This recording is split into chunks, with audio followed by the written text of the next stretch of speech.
Hey everyone, you're listening to The Public Affair with me, Andrew G. I see someone different every episode, but do me a favor, keep it between us. Hey guys, what's going on? It's me, Andrew G, and welcome to this really fun episode of The Public Affair. I'm very excited to announce my next guest, and I really want to, before I start, thank you guys once again for all the love and support of The Public Affair. The community has been so great to me, and I really appreciate everything. And of course, to Rogue Media Network, where Allison and Mike doing their thing to make sure every episode looks super litty kitty. I appreciate you guys so much. Before we get started, I definitely want to give a shout out to a few of our sponsors of The Public Affair. I definitely want to give a shout out to Joe Olvera with Four Brothers Constructions. He provides custom home designs and renovations and also focuses on roofing, remodeling, renovations, plumbing, tree removal, electrical work, and so much more. Joe does it all. His whole team of amazing snacks will have your home looking right, and they're building dreams. Joe, thank you so much for sponsoring this episode of The Public Affair at Four Brothers Constructions. Of course, to Frank Biza, the king with B&J Refinishing. He focuses on resurfacing bathtubs, counters, sinks, tiles, and more to original showroom quality.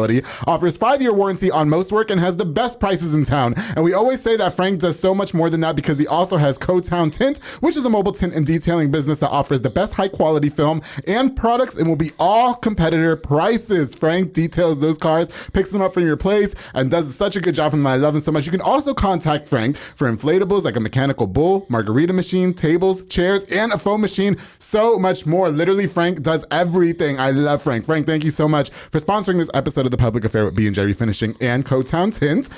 Of course, to Elite Barbershop with my boy Sid Rodriguez, who's located on Hewitt Drive. You can download the app or call the number on the screen to book. They also have Marcus Guerrero, Chris Reyes, Santos Cordova, D-Rod, a.k.a. David Rodriguez, and Isaac over there making you look such like a snack. They made me look so great for more than 60 episodes of The Public Affair. Plus. I love it so much. Elite Barbershop, Sid Rodriguez, thank you so much for sponsoring this episode of The Public Affair. Of course, to David Santabanez with Alinea Real Estate. He'll help you buy a home or sell your home. Make sure you follow him on Facebook at David with Alinea. Call the number on the screen, darling, for all your real estate needs. David is definitely the GOAT when it comes to realty. That's why he's the #1 sales agent at Alinea Real Estate. Thank you so much for sponsoring this episode of The Public Affair. Of course, to Jeffrey Monreal with Pollo Box and Audio. He focuses on installation of stereos, door speakers, and audio systems. He also specializes in building custom subwoofer enclosures and much more. Jeffrey has just made my car look like even more of a snack with putting these really cool colorful LED lights inside the car and new speakers. So now when I'm listening to Positions by Ariana Grande, I feel all gangster because the lights are going off. Jeffrey, thank you so much for sponsoring this episode of The Public Affair. And of course, to one of my new sponsors, J Pedal and Poke with Junior Fuentes, Thomas Roberts, and the entire family. They provide delicious savory Japanese crepes and poke bowls. They also have handcrafted Thai roll ice cream for dessert. You could choose from the menu or create your own, which I like to do because I like to be in control, darling. Make sure you check out their locations on University Parks Drive and Hewitt Drive and place your order online at jpedaltx.com. Thank you guys so much for sponsoring this episode of The Public Affair. J Pedal and Poke is the best. I love it. More to come later. All right, guys. So like I said, I'm really excited to have this episode. I've had to reschedule with this guy once or twice. Things happen, okay? And he's here now. It's been a long time coming. He kind of like called me out on not inviting him because it's something I've always wanted to do for quite a long time. And I forgot. I'm sorry. But you're here now. Everybody, please welcome Jojo Lopez, DJ Jojo, to The Public Affair. How you doing? Pretty good. Good. How you feel about being here? You nervous? Yes. When I walked in, you were flop sweating, like you were in Squid Game or something. Well, I'm a big guy, so big guy sweats. And when you walk, you're like, I was there just last year, right? Me and Mike were just talking about that, how I used to be a sweating mess, and we're gonna take you to Soko, okay? We're gonna take you to Soko, and we're gonna have you looking right. Like all your sponsors, I can tell you stories about them. Is that right? Like almost all of them. So we can make the whole episode about the sponsors. Is it good things or bad things? Why you said it like that? A little bit. I had to stop. I was like, let me think. But watch what you say though, because I'm gonna ride for them, Jojo. I'll kick your ass on this show, okay? Please don't get checked. Anyway, no, but we're gonna take you to Soko, have you looking right, okay? Whenever you're ready. But thank you so much for coming on. How are you doing? Good. Well, I wanted to invite you on the show because I'd say you are a pretty popular OG DJ in town. You definitely, like, I had JR Gaona on this show, and he mentioned that he kind of came up under you and you showed him the ropes and all. Can you tell us a little bit about who you are? Like, introduce yourself, where you're from, and all that. Well, I'm from here, from Waco, okay. And south side of Waco, University, you dogs. So had to throw that out there. That's hot. But listen, don't act shy. You begged to come on this show. I was just waiting for my number to get pulled. Okay, listen. Let me just clarify before we continue. I don't have a specific order on who I invite on the show. I did in the beginning have a list of people that I was going to invite on the show, and you were one of them, okay? Well, as the show progressed, and I started finding out about more people. There's some people that got lost in the sauce. I'm going to be completely honest. But I just kept on going beyond the list. But no, it's not even like that because I can't. I try, because there's so many people with the same kind of occupation that are on this show, like DJs, like barbers. So I kind of spread them out so that way it's not like repetitive and redundant. You know what I mean? And so you were on there, okay? And there's quite a few other people that are on there as well. And I actually reached out to a number of people the other day and said, please don't think I forgot about you. I really want you, but I feel like timing is everything. Yeah. You know what I mean? So you're here now. But anyway, continue. You're from Southside. Yeah, and I guess I grew up,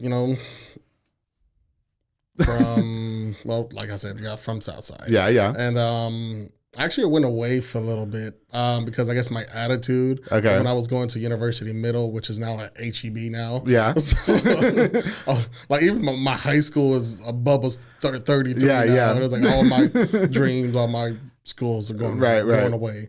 But no, I went away, I guess you could say for my attitude, skipping, just being bad. When you said you went away, did you go to like juvenile detention? Well, no. Well, okay, went away is they just took me to my older brother wanted me to go to College Station with him and try to, just start over and see where I'll go from there. Right. Went over there and it was just a whole different place. Yeah. Because I went to a white school. Okay. And I can't say that. No, you can say that. That's fine. No, you went to a predominantly Caucasian school. It was like almost all that school. Jojo, you said you've seen this show, right? You know there are no rules on this show. No, I don't want to point people out like that. What do you mean? If they're white, they're white. I would say Caucasian. Yeah. Mike, are you offended? No. See, he doesn't give a fuck. All right, go ahead. Okay, yeah, so I went over there and I still have my mentality. I'm doing whatever I want. You can't tell me what to do. And then where did that attitude stem from? Like, why were you being such a hard ass? Okay, man, this one hits me a lot. Okay, because are you okay to talk about it? Yeah. Just, I'm feeling all red right now. Okay, no, it's okay. But no, take a sip of water. Yeah, you good? Because I was adopted and I was 6 months old when I got adopted. Right, and I did not actually find out. No one actually told me nothing until me and my sister were digging around and we found papers. Oh, and I guess I seen the police report and everything, and it said my mom left us for like. She probably watched this. My mom lives here in Waco too, and every time I see her, hi mom. No, shout out to mom. Hey, mom. But no, it's like every time I see her, it's just like I turn my cheek and I just I get my whole mood changes and I want to leave. So you saw the papers that said you were adopted. Who were you adopted by? Was it like some random family or was it a family member? It was like a friend's other family that knew, and my mom. It was my adopted mom who adopted me. She worked at Hillcrest which is now Baylor Hillcrest for about maybe 40 years now, and my dad was a police officer. And your adopted dad was a police officer. Okay. Well, you call them your mom and dad because they raised you. Okay. Yeah. And like I said, I adopted when I was 8 months old. Seen the papers. Papers said they left us there with an elderly grandfather or something. But for 3 days, people heard crying, this and that, and nobody thought nothing of it. And it was me, my sister, and my brother. Right. And they always try to keep us three together. Right. Yeah. My sister is just a year older than me, so she was about a year. My brother was 3 years. Yeah, he was 3 years old. And it's okay. And I guess finally police came. Knocked down the door. And they said, in the report, I said they don't see how, I should have been like alive still. Oh, wow. And because I was 6 months old without getting fed, use restroom myself and all that stuff. Right. And I don't know, that really gets to me. And then, so they had the police report that they kept it or something? Yeah, that was all into the files, my files. And I guess she kept it, and me and my sister were just being nosy, trying to mess through stuff. We all go through our parents' shit. And I think I found out when I was like 11, like 12. Oh, okay. Like 12, so you just checked out after that then? Yeah, and then my whole attitude changed, I guess, about life. And I actually tried to take my life a couple times. Like, I had a rope. And swing. Oh, wow. I don't know. I just felt to like a dark place where like why come nobody told me? Was it something that you tried? Yeah, like so when you found out, did you at least go to your adoptive parents and say, hey, like what is this? You know what I mean? Like did you guys try to talk about it or? Oh, I guess after the fact that I did all that, and we started to act up, and then they took me to counseling, and then that's when I finally broke down, and they told me, and they said that my mom is not a good person, and they don't think, that they didn't want me to put me around her, but my older brother actually had a relationship with her that kind of made me mad. And then my sister, and I was like, I told my sister, I was like, well, my older brother, he's having a relationship. Right. It was like, well, you're like your situation. I said, so. So I mean, so you talked to your adoptive parents afterwards, right? Yeah. And so did they say like, hey, this is the reason why we didn't tell you? I mean, like, what was their response when you said, hey, I know what's up? You know what I mean? I mean, they hugged me and they actually said, that they were sorry. They should have let me know, but like they said, but they didn't know, if I was going to act up about it or how I was. Well, look what happened. You know what I mean? But I'm happy that you're alive and well now. By the way, thank God. Yeah. I mean, that's one thing I always think about. I was like, when people do suicide, it kind of hits me a lot too. And like, I had a couple friends that took their lives. Yeah, and people bullying too. I mean, that's one thing that hits me the most. And because I was in high school and I got into football and the bullying deal, and I kind of thought about it. I was like, no, that's not right. That's not how people should be treating people. Yeah. And I mean, because when I was in university, I seen how it got to people, and I was like, hey man, I was talk to them a little bit. Yeah. Then I got into church too. Okay. After that, and that was a real life changer for me. Yeah, for sure. Like doing that. So actually, your pastor who you just had on Pastor G, shout out Pastor G. I knew him when he was at first. He started at Mighty Wind. Yeah. And that's when I was going at Mighty Wind. I met him, and it was like we all like. It was a big, cool. a good deal, and I really like he's a good person. I got you. Yeah, I saw him. He was on the show. I went to the church service the other day. Shout out to I also saw Angela and Homer Fajardo, who were on the show too, and Chief Cheryl Victorian, who was on the show before you. And so I got to see all. It was like a whole little public affair reunion at church. It was so cute. I couldn't tell my jokes at church. But anyway, okay, wait. I want to ask this. So, how did you end up finding your mom and dad, like your real parents?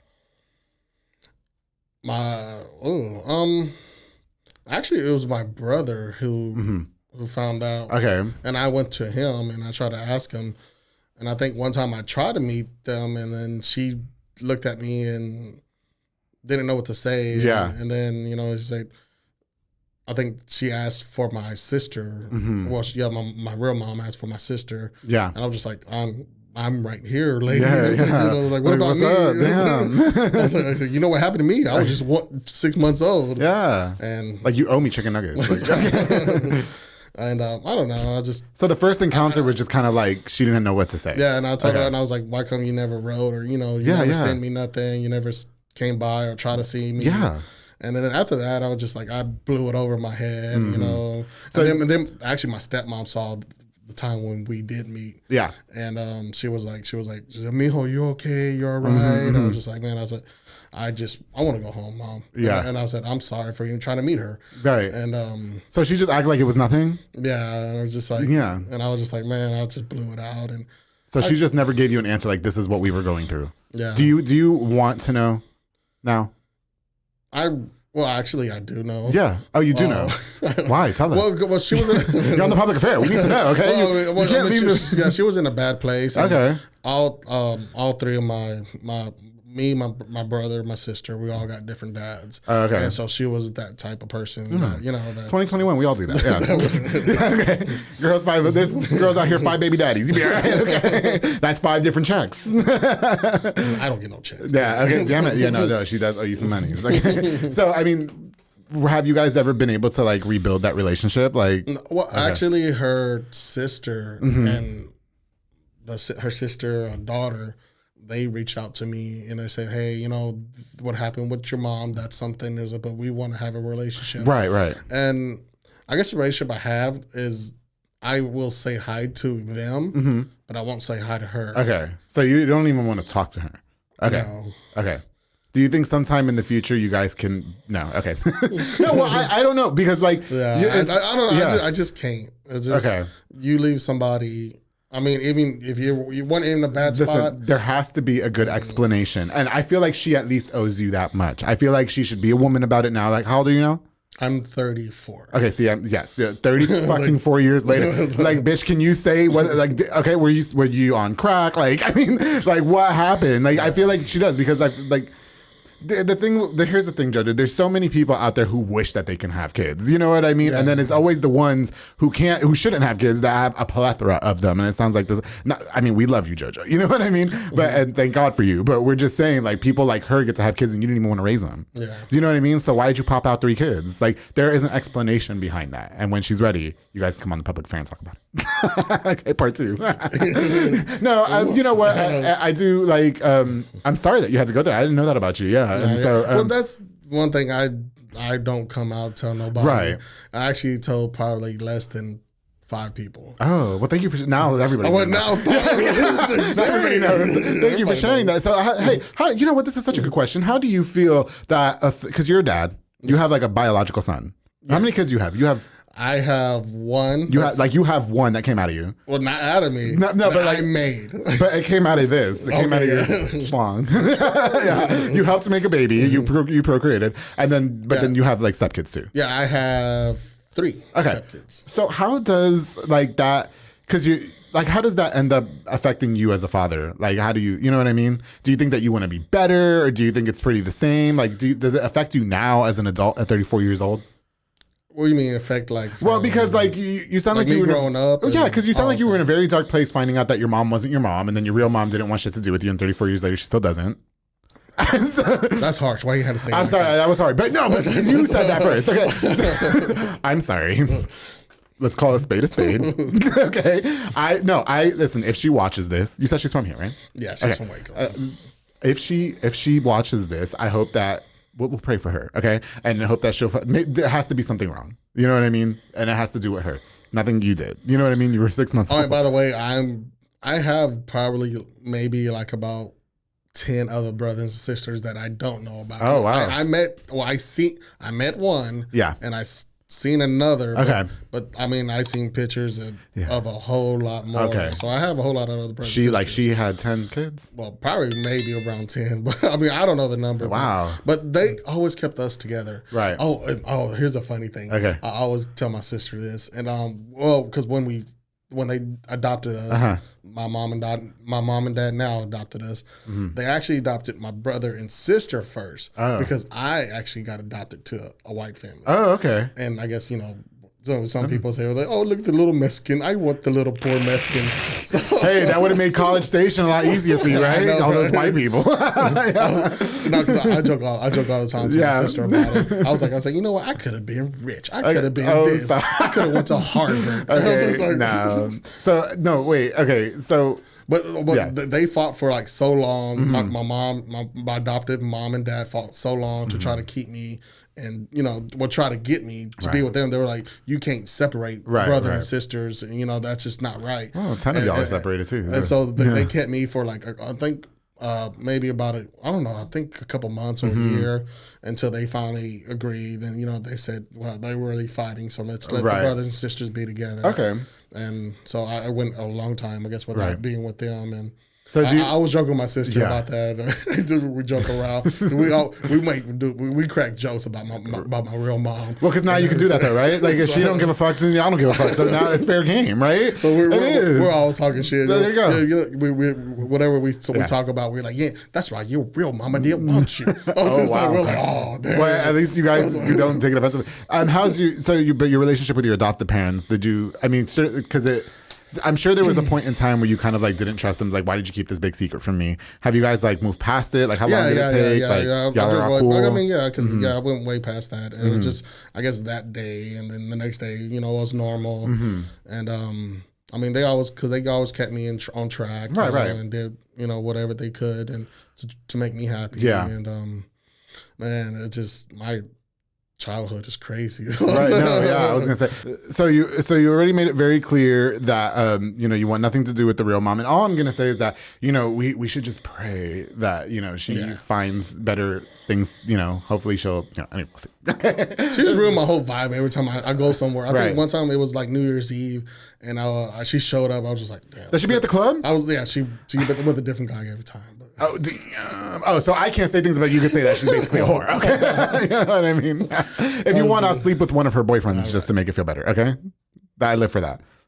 Would that make you related? I was like, it's a win-win because I know Andrew pop out somewhere. So. Just don't be surprised when you see me popping out from the corner with her man. Like, oh, hey. Anyway, well, but no, I asked you earlier as a father. Do you think that affects you as a parent now? Like, how does that, I guess, influence you to be a better parent than your real parents were? I mean, it makes me want to be part of his life more, which is kind of hard on my son, right? Because he lives in Dallas with his mom, okay, and I do a lot of driving, and she don't be driving over here. Well, it's in the paperwork, she comes always, some little lame excuse. Honey, and you better start driving halfway, Waxahachie, all right? So an hour apiece. But usually that's where we meet up in Italy. It's in Italy. Italy's halfway. Oh, is it? Yeah, it's halfway. So is that before Waxahachie or after? I'm trying to think. It's before Waxahachie. Oh, okay. Because it's 30 minutes to get to Hillsborough, another 15 to get to Italy, and the same thing. Gotcha. Okay. I got it in my mind. Yeah. But now that as a single father per se, I mean, that doesn't. You're okay with that, or? I don't know. It's just weird. But I mean, I want to be part of. Even my stepkids. Right. Well, just because you had such a troubling childhood is, I guess, what I'm asking. So I don't want it to affect you as a parent now. Yeah, because I I come to them, I told them from the beginning, I was like, you have a dad, you got a wonderful dad. Right. And, he's there for you, he does everything. And I say, I'm just, I'm here as your friend. Mm-hmm. And I'm still waiting for that one time to be like, hey, Dad. I'll be like, okay, I got you. Well, actually, one time it slipped out. He was, my bad, Joe. Yeah. I was like, no, you said it right. Your stepkids? Yeah, my stepkids. I was like, no, you said it right. I'm Dad. Yeah. I was happy. Yeah. And he said, never mind. I mean, Joe. I got you. Well, that's cute. Well, you know what? I'm happy to know that it hasn't affected you completely because you seem like you got pretty good spirits. You know what I mean? Do you think that it still lingers on you now as an adult? Yeah, mostly, and I guess I get it from my dad too. Okay. My dad. Oh yeah, where's the dad in all this? Where's the real dad? We didn't talk about him. Probably in Mexico somewhere. You don't know him? No. Never met him. Probably in Mexico somewhere. He's probably fine. Hey, hey, mom, if you ever watch this, tell your mans to come over here. 1 of the 10. Anyway. Okay. All right. So Jojo, moving on. Well, thank you for sharing that enlightening story. I mean, I just hope that you'll be okay from that. And if you ever need a shoulder to lean on, I'm here for you. Okay. Because we both have Pokemon. Anyway. Okay. So I want to talk about your DJ career. So you're definitely one of the OG DJs in town. I would definitely say a lot of people reference you when they talk about their inspiration and stuff like that. Can you talk to me about your DJ beginnings and your inspiration and how that came about? Well, you said inspiration. It's actually from I got it from my brother. My brother's wife. He has her brother. Yeah, DJs, and he's a little old, and he's old school. He did it on turntables, and that's what I learned. Right. So and I was doing everything on turntables. Okay. And I actually was DJing to the same 2 songs just to try to get over and over. Which songs were there? Man, it was putting you on the spot. What was it? LL Cool J. They told me they call me Big Elliot, and I was just like, I was trying to scratch. But what was the second one? The other one was Was it Britney Spears? No, it was it had an old school beat. It was I can't remember. Okay, they didn't mean to put you on the spot. But it was it was always in my head, just going back and forth. So you had the actual turntables there, right? Okay, got you.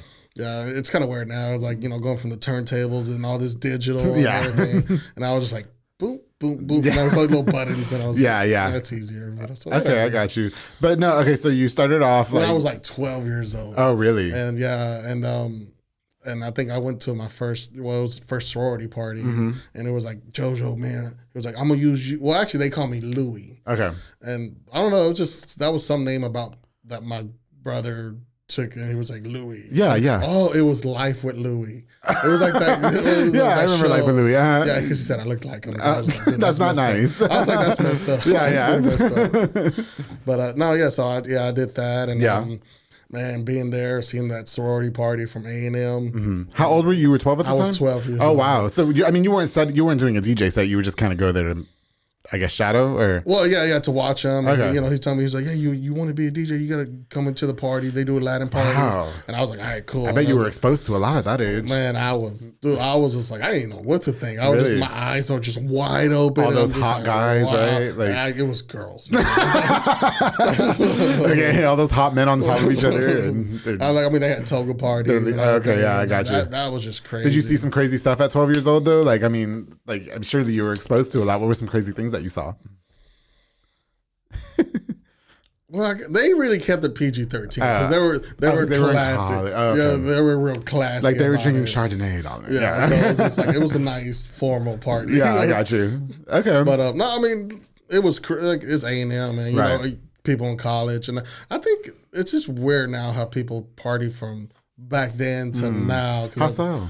I don't know. I mean, I get like, I was all about the life, the party. Yeah. Like, when I was DJing, I was like taking drinks, giving shots out. And then at the end of the day, they'll be like, Jojo, your tab is 200 something. I was like, tab. I was like, they want free shots? I was like, I give them to your customers. I was like, so everybody have a good time. So, as opposed to now, like, what is it like now? Like, now, actually, I was DJing last night in Fort Worth. Yeah, and people were trying to, hey, can I request this song? Can I request this song? After a while, it gets to me. But I mean, if people be like, hey, can I get this song? Hey, what's your Venmo? I'll be like, hey, Venmo's right here. I was gonna say, because a lot of DJs probably do that, right? Like if you give me some money, I'll play your song up next. Okay. Yeah, and depending on how much, that's how much it gets closer. Oh, so do you have like rates? Like if you give me $100, you're up next, or? Well, that's $100. That means I'm gonna cut this song off right now and go and push play. Okay. And everybody's like, what the hell?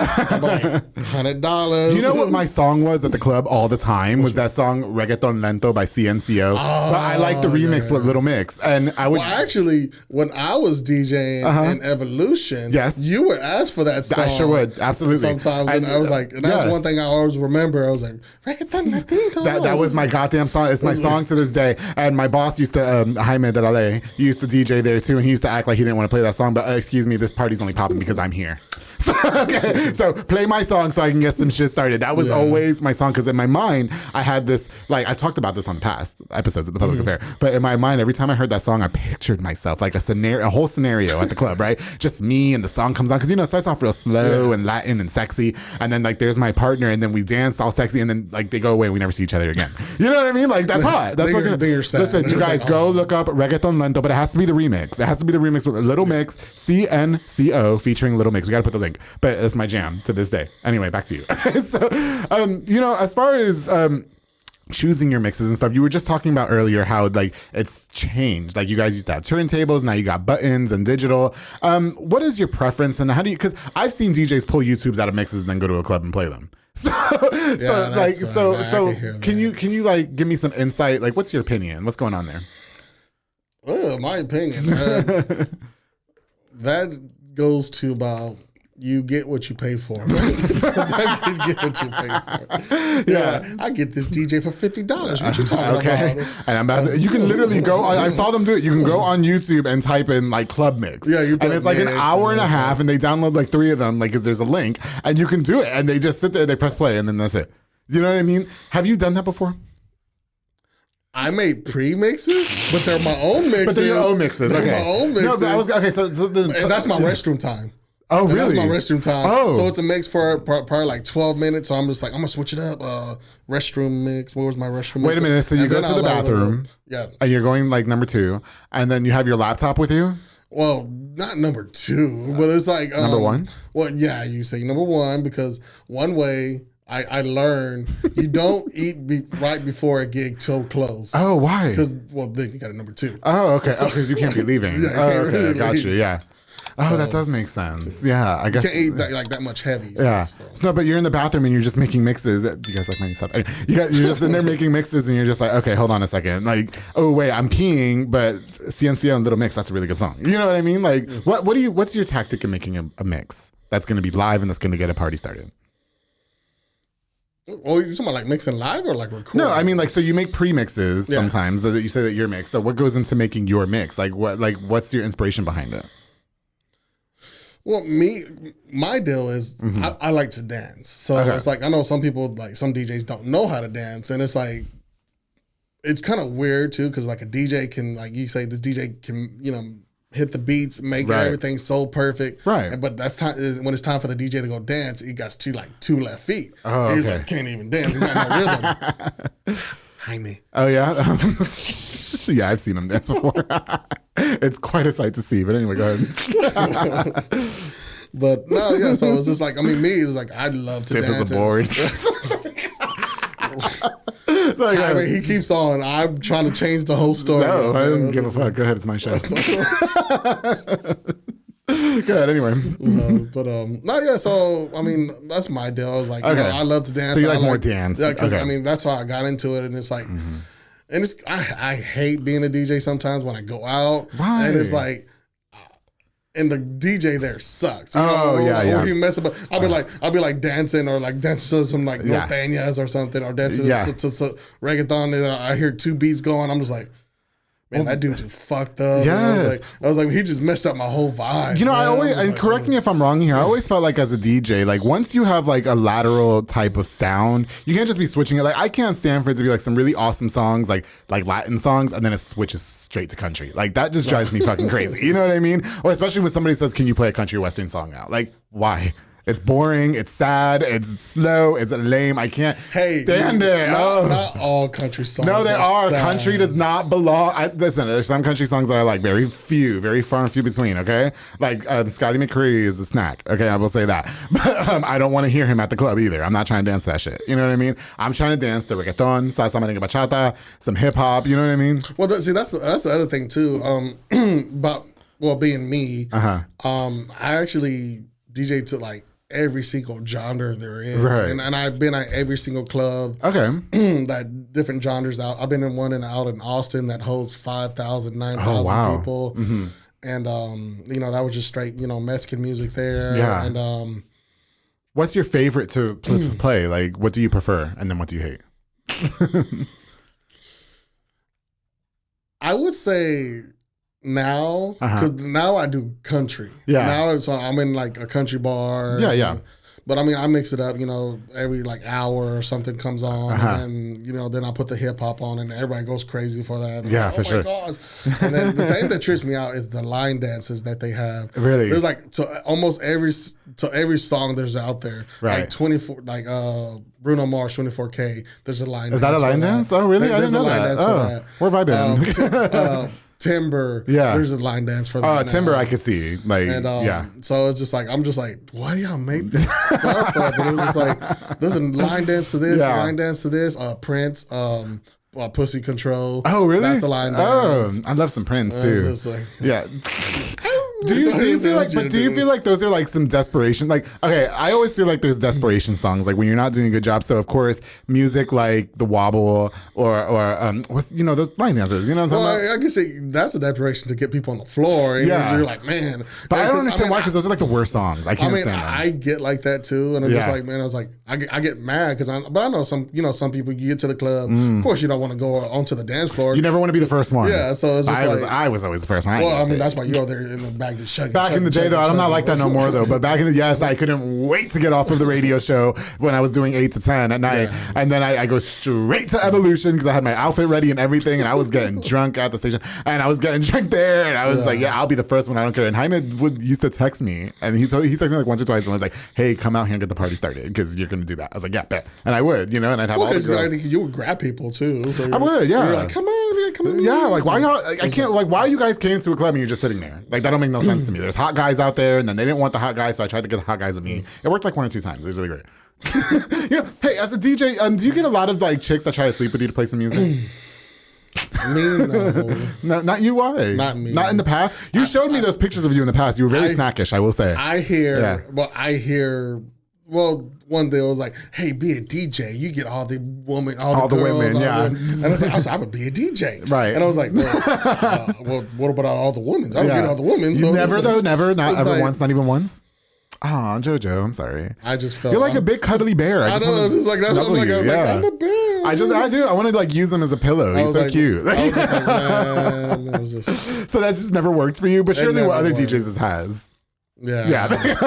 I feel it worked for them, and I hear stories. Yeah. I'm just like, because I feel like DJs, like, hello, if you're screwing the DJ, you get all the perks. You get backstage. You know, I've seen it. I've seen it with my own two eyes. I've been in this business a long time. You know what I mean? You do. You get backstage access. You get to meet the band. You get the VIP. Yeah. I've never slept with a DJ. You have to think about it. No, I've never slept with a DJ. Have I slept with a DJ? I don't know. What about a bartender? Yes. You're like, right? I've slept with a bartender before. Yes, I have. I slept with a bartender before. Yeah, but not for free drinks, just because I wanted to. You know what I mean? Like, listen, you don't gotta, I'm Jojo. I'm like cheap as fuck now. You don't have to do anything for me. Like, if you want to do it, like I'm open. I'm free. Like I'm right now, but I'm getting older. So as time goes by, hopefully I'm gonna have somebody snatch me up. So I'm looking for something long term. No, I'm not. Like we talked about it the other day because my coworkers are like, when are you gonna settle down and find a man? And I was like, but I'm having fun right now. Like, you know, the bar is open, but you can't shoot it up. Anyway. Okay, so you just never had those perks ever. Or are you just saying that because you got a girlfriend? No, I know. But no, because you showed me your pictures from before, and I was saying you're very snackish. You were very snackish. You're still snackish now. I don't see why that's not a thing. It's not a snack. I'm like a big meal. You're like a whole buffet that I just want to eat up. Anyway, hey, so how do you go? Because as a DJ, surely you guys are out all kinds of hours of the night and stuff like that. How do you juggle that between that and your personal life? Like, are you tired? You know? And so like you said, much. You came in from Fort Worth last night at 3:45 in the morning. I would have died. Yeah. You know what I mean? Yeah. And there's times too that where I guess I had to go DJ like in a different direction. Right. And then I had to go drive to Dallas, go see my little boy just play one soccer game. Oh, wow. You know, and I did it, you know, because I mean, there was times, you know, that I looked up in the stands and wanted my somebody to be there for you, yeah. And just like I always wanted to be there for him. And I mean, like I said, if I countless hours on the road, or tired, maybe 30 minutes, hour of sleep, I don't care, man. I was like, I'm gonna be there for my little boy, you know, watch his game, and it's tough too. Yeah, it takes a beating, and on my relationship too. As because they're just like, you know, this is getting old. Right. Get over it, tits. Like, hello, you got to make some money, right? Yeah. I mean, well, because but you like DJing too, right? I mean, I love to see me play a song and then somebody get out there having a good time. That's your thing. Like that's what you're DJ Jojo, and just enjoying themselves. I'm just like, man, I just look at him. I'm just like, man, I was like, that's really cool. Right. I'm just like, man, I was like, I got to play another jam, get everybody dancing. There's nobody dancing. I was like, damn, now I'm not doing my day job. I was like, man. If I ever go to any of your sets, I'm going to be the first one out there dancing just for you, okay? Yeah.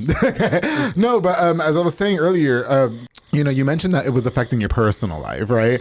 And so, I mean, but DJ, because you always does. Though. Right. That's the thing. No, but you have a full-time job too, right? Or is DJing your full-time job? Damn, you hit me now. Oh, what happened? Well, I'm just hitting all the nerves. I should have probably went over everything beforehand. I was working. Okay. And just say it. Yeah, well, I was working, and I guess I let the best get, you know, somebody get at my work. Get the best. So you just got fired from a job. Well, I kind of walked away from it, and then I don't know, and I just thought I can, you know, try to find something else that I feel happy with. Yeah. And so I mean, I've been trying real hard, and so you're kind of in between jobs. Yeah. But you got gigs, right? Because I do it Friday, Sunday. I was gonna say you have normal gigs because so I gotta go back to Dallas. Actually not Dallas, Fort Worth. I gotta go DJ in Fort Worth tomorrow. But see, so like since you do, because surely like you've been a DJ for a long time, and surely your rates are pretty decent. Like I mean, you've got regular gigs at Fuzzy's, correct? At University Parks. And then you go to Dallas and Fort Worth, and I'm sure you charge a pretty penny for that. Do you think that you can live off the DJing for a second? Like, do you have to go find another job right now? Well, I can if I kind of saved my money good. Right. Kind of bad with money, saving money. Yeah, I got you. Because I see stuff and it's like I want to buy stuff. No, but I'm the same way too. I save money too, but the PS5, I finally found one the other day. I was like, I don't have this in my budget, but fuck it, here you go. You know what I mean? Well, yeah, because I guess you live one time, Jojo. Like, listen, saving money is very important. Oh, God, Christina Martinez is gonna hate me because I'm in the hole big time though. Yeah. Right now, okay. Because that's how I am with trucks, and it's like I think for the past, I've been with my girlfriend like I think 5 years. Yeah. She's waiting for me to propose. Oh, shit. Every year, I have a different truck. So like for the past so you have a truck buying problem. Yeah. So I see something nice, see something bigger. I was like, man, I want that. Yeah, but if you die tomorrow, you're gonna regret it. Like, you know what I mean? Well, because now it kind of flowed over, and now I'm kind of in a big. You know what? But you have to do what makes you happy. I'm just waiting to hit the lottery. Listen, I just made the transition to radio full time, and then I'm doing the podcast. And I will share that I'm not making as much at the radio as I was at a full time gig, but I'm doing what I like to do. Like, that's the thing. Happy. You're happy. And that's all that. Like, listen, and I liked my last full time job. I did a lot because I got to work with like City Buns Morrow and stuff like that. But and I liked it. Like, it wasn't me, but I liked it and they liked me. But that wasn't me. Do you know what I mean? Yeah. And I'm investing my time here every day, and this is not who I am. And I'm the radio personality. I am the podcaster. I am the socialite. You know what I mean? Yeah. Like, that's what I want to do. You want to be where you're happy. Exactly. And at the cost of less money, but damn, I can still live. I'm doing good. You know what I mean? And so like, yes, you're not. I always tell people, man, like, you know, you work all this overtime and this and that, but at what cost for an extra $50-$100? Like, then what? It'll go like that. You know, it's just not. So, like, as an encouragement to you, you have all these gigs. Like, start capitalizing off of it. You know what I mean? Like, you're only in the hole because you want to act like you put yourself in there. You can get out of it. There's people who DJ full time. You got this. You know what I mean? Fuck it. Now, I'm not saying if you want to go get into a job, do it. You know, I know you have a son and stuff. Surely pay child support and stuff. Yeah, that's where like, I gotta get some more gigs. Yeah, I gotta pay that child support. Get you some gigs. Okay, I ain't trying to get locked up. Listen, we're in a city that is growing. You can get some gigs. Speaking of which, how do you feel about competition amongst your DJ peers? Like, have you ever had to like go into that? Like, is there people who try to kind of like smite you? You know what I mean? I mean, everybody has their price, and it's just a matter of like, you know, who they want. But I know these newer people like that's trying to come in and DJ, and they were like, well, I do it for this then. They were like, well, what did this person charge? And I was like, I'll do it for this.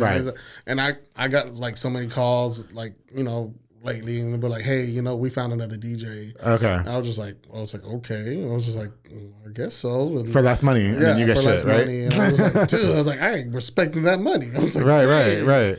But I mean, it is what it is. So do you ever come back and counter and be like, well, wait, like, I mean, you know what I mean? Like, how do you move on from that? Like, to me, it's like, you know, I mean, hey, if that's what they want, that's what they want. Okay. I mean, like I said, I mean, they're going to get what they're paid for. So right. Just, if they want to go for, you know, my price to say, my price, I'll throw out 600. Right. And they be like, well, we found one for 250. Okay. Like, well, get that 250. Get your 250 service, right? No smoke machine, no nothing. So you're going to get what you got. Yep, so. A laptop and Apple iTunes. That's what you're going to get. Okay. And then that's what I see mostly too. Right. People, they're like, I'm a DJ. And then they go, click. Right. I'm like, you know what? I always like, because people ask me for DJs all the time, and I say, listen, my DJs are good, but you're gonna pay for my DJs. Yeah. Like my DJs. Shout out to Monstar, shout out to JR, shout out to DJ Taz, DJ Renee, DJ Alex, who I love those three. We all did a wedding. So like, we all grew up together. Yeah. Okay. And that's crazy. Yeah, too. and my DJs expensive. I guess that made me switch too. Yeah. Because Waco is how it is. It's small. Mm-hmm. But and that put so many competition everywhere, right? And so I was like, I was doing the Mexican music, and then I was like, you know, then I said, okay, well, I'm gonna do the hip hop, right? And I said, all right, hip hop top 40, all that stuff. Yeah. I said, and then that made me go into. I was like, okay, well, competition came up more with that. I was like, well, let's switch it up. Let me do my Latin stuff now. Gotcha. So then I went with the Latin music. Yeah. And I was like, like I've been doing country for like maybe 2 years now. Yeah, but you're so diverse now. So and so everywhere I found competition, I mean, I wasn't running away from it because I was just making my options open. Right. I'm going where the money's at. Exactly. So that's me. Exactly. No, I hear you. Money speaks. But I always tell everybody who like hits me up for DJs, like you're gonna like I'm gonna refer you some DJs, but they're gonna charge you, but you're gonna get what you pay for. Yeah. I promise. And I've learned that too. There's so much I learned doing this and in radio. Like if I get married to somebody or something, I want like a lit DJ that's gonna have. I want lights. You know, I want the photo booth. I want smoke machine because every time I walk somewhere, I need there to be smoke behind me. You know what I mean? Like I want all that. Yeah. You know, Jojo, I had like God, we're running out of time, but I like really enjoyed getting to know you on a more personal level, especially with you sharing the adopted stuff. Like, what's next for you? I mean, so you just said that you've been Sweet Jobs, okay? So anybody who's hiring, head up Jojo. But specifically for a DJ, right? Yes. Can you talk to us a little bit about like your booking? Like, how can we find you and stuff like that? I think I changed all my social medias to Your DJ Jojo. Okay. So, and that's just something I came up with. I was like, because I think I was trying to find out, you know, like what's the easiest way somebody can look me up. Yeah. And all the DJ Jojos are gone. Yeah. And this and that. I was just like, man. I was like, well, I know how some people like this is something that stands out. I was like, well, they were like, Your DJ Jojo, and I was like, man, I said that kind of has a little ring to it. That is cute. Yeah, I was like, cool, man. I said, yeah. But actually, before that, I had so many different DJ names. One was DJ Soul, and the reason I got that was because my birthday's on Halloween. Yeah. So therefore, I was like Halloween Soul. You know, right. like I was like, I said, let's go with that. I ran with that for a while, and then I went with DJ Nettle.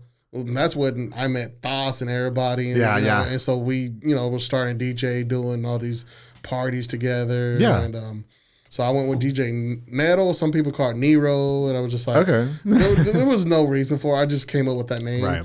And so I was like, I did that for a while. I kept that name. And then I actually switched over to DJ Jojo. Mm-hmm. And what does Jojo stand for? What is your name? Joe. Okay, just Joe. Just Jojo. Okay. Well, because my grandma always called me Jojo. Yeah. And so, Mexican ladies, they'll be like, Jojo. It's a cute, it's so cute, like, because your name is Jojo, and you're just, like, you're really cute. No, I'm not being gay. Like, is that gay? He's just cute. Like, you're hitting on me. No, I just want to, like, pinch you. You know what I mean?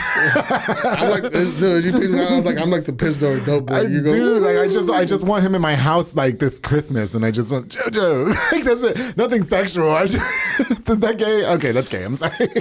That's really gay. I don't want your girlfriend in my DMs trying to find me, okay? Jojo, what's next for you? Like, what you got going on? You made me just picture something like in my mind. It's cute. I did not want to picture it, but I pictured it in my Your season is coming up. Okay. You said Christmas, and I was thinking Santa Claus suit, little shorts. I was just like, why did I just picture that? No, that's not what I'm gonna dress. I'm gonna wear my robe, and I just want you there, like when it's snowing, like, and I want my hot chocolate and coffee or coffee, and I just want to like Jojo. It's Jojo. You know what I mean? Like that's it. I don't want to have sex with you. I just want to like snuggle. That's all.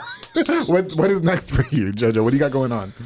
Next for me, well, I'm always at Fuzzy's every Tuesday for $2 margarita. I love Fuzzies. Ooh, I haven't been in so long, but I love them. I told you to go for you tell me, long. Yes, I said they're $2 margaritas. Okay, but not for nothing. We can get messed up. I don't drink like that no more. I cut back a lot when I was losing weight. But it's margaritas. It's different. I know, no, but that's worse for you. And like lots of sugar. Yeah, it's like a slushy. And then when you did hit me up, though, in my defense, that was back when I was really busy juggling public affair radio and full-time jobs. So I was like swamped. You know what I mean? Sorry. But I do want to go. I am going to come see you. I promise, because you were on the show, and I'm going to come see you. Okay, and then every Friday and Sundays now, I'm in Fort Worth, so you want to make the drive. I'm not going to make the drive. No, I think if you make the drive over there, I think you would love the guys that go over there. Okay. Well, they love me? They should. Okay, good. They might. As long as they buy me a room and sleep with me. That's up to you. That's your part right there. Yeah. That's up to you. You're not going to go. Anyway, he's not loyal. Jojo, thank you so much for coming onto the public affair. I really appreciate you. It's so nice that you finally came on, and I thank you for waiting. I know, when is my number getting pulled? It's here. Like 5, 10, 20, 25, 30. I'm like, he's waiting for some lucky number. No. I thank you for reaching out, and I'm really happy that you came on the show. Thank you so much. Did I leave anything out? No, I don't don't think so. Yes. Well, make sure that when you guys need a DJ, you hit up my boy DJ Jojo. He's going to have you right. I've been to his sets before, and he does a really amazing job. I have to say, you're a really great DJ, and I'm happy that you came all on genders. Yes, you appeal to everybody. Because I do the country. I do that. Oh, all genres. Yeah, you said genders.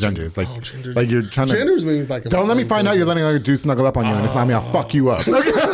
I'm first. I called dibs. He was on my show. Thank you guys again for watching this episode of The Public Affair. Before we go, I definitely want to make sure that you guys like, share, and subscribe this episode. And I want to give a shout out to a few more of our sponsors of The Public Affair. Of course, the Soko Soccer Academy with Dominic Gutierrez and Ariana Gutierrez, located on Franklin Drive. They offer team, small group, and individual skill training. They also have open play on occasional Friday nights and specialize in soccer training and fitness training with Dominic Gutierrez and Isaac and London Carrillo. Shout out to Isaac Carrillo. He gave me a hug during workouts yesterday because when I first started, I couldn't do a jump rope to save my life. Now I can do like 20 straight jump ropes, plus more. Okay, that's it. Yeah, no, I could do a lot more than that, but like in rapid succession, he just looked at me. He goes, "Wow!" Like he gave me a big hug, and it was like an emotional moment. So big shout out to Soko Soccer Academy. When you ready to come with me, Jojo? No, stay like that. You good? But when you ready to come, I got you. Okay. Thank you guys so much for sponsoring this episode of The Public Affair. Of course, the Fat Boy Micheladas and Botana with my boy Junior Banda, which I love. They provide the best micheladas and Botana plates for yourself or for a party. They're locally operated, so make sure you get the best and not the rest. Check them out on Facebook at Fat Boy Micheladas y Botana, so that way you can look at their menu. They have so many delicious options to choose from, and I love Fat Boy Michelada and Botana. Thank you so much for I never sponsoring had one over there. I'm gonna, God, you gotta try it. They're so, you're gonna roll around in it. They're my vice. They are my vice. I love them so much. And of course, to one of my new sponsors with Mr. Miguel Fernandez, Eternal. Eternal is a new Texas-based brand bringing new designs to casual streetwear. So make sure you check out 254eternal.com for the latest designs and order yours today. Miguel, thank you so much for sponsoring this episode of The Public Affair, and welcome aboard the sponsorship train. I really appreciate you. Make sure you guys go check out 254eternal.com for the latest designs. Order your shirt or whatever he's got going on there today. Thank you guys again so much for watching this episode of The Public Affair. I've got some more really great guests coming up, and don't forget, darling, to always keep it between us.